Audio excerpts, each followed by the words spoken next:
The week of March 13. What a week. Everybody was basically preparing for the Big Bang, the big crash that should start in, let's say, by the end of February and beginning of March 2021. There were so many videos on YouTube discussing exactly this topic. But everything changed this week, and here's why.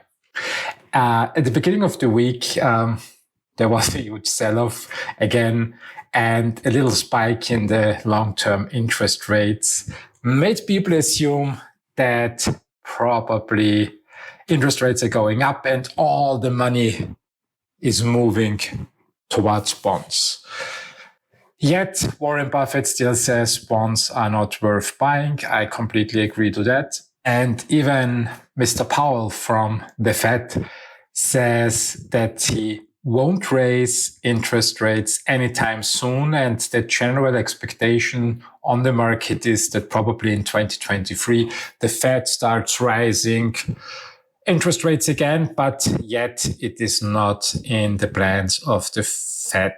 So Monday, markets down, and Tuesday, suddenly a huge recovery. Where did that come from? I had absolutely no clue what was happening because my expectation was we are going down, down, down, and down. As we did last year, March 2020, with the quick crash and the even quicker and better recovery. So what happened on Tuesday? Biden, the US president, decided to make another COVID relief program. $1.9 trillion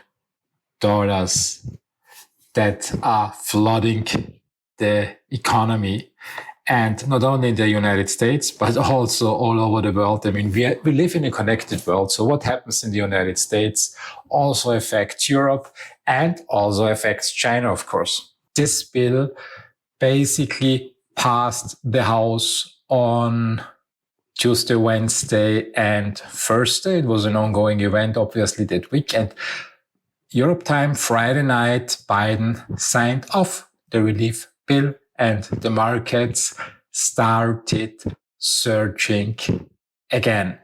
The expectation of the pros, not mine. Cathie Wood says it will fuel the bull market, and I see it basically the same way. I would never argue with the pros. They know it better. So the first effect that we saw on Saturday this week is that Bitcoin hit the $60,000 mark. And one reason was the COVID relief program. But the second more significant reason is that institutional investors are getting more and more interested in investment alternatives.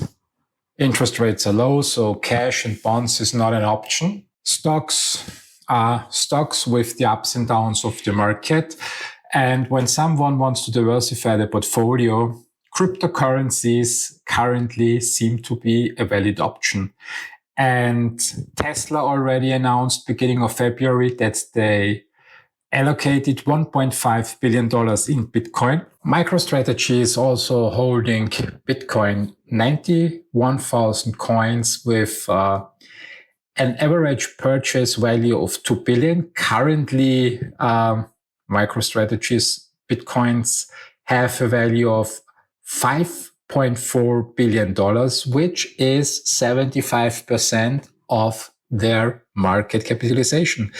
And that's pretty awesome. But not only Tesla and MicroStrategy are buying into the Bitcoin ecosystem, also PayPal announced that they will open up their ecosystem for purchases with Bitcoin. MasterCard is pretty much doing the same.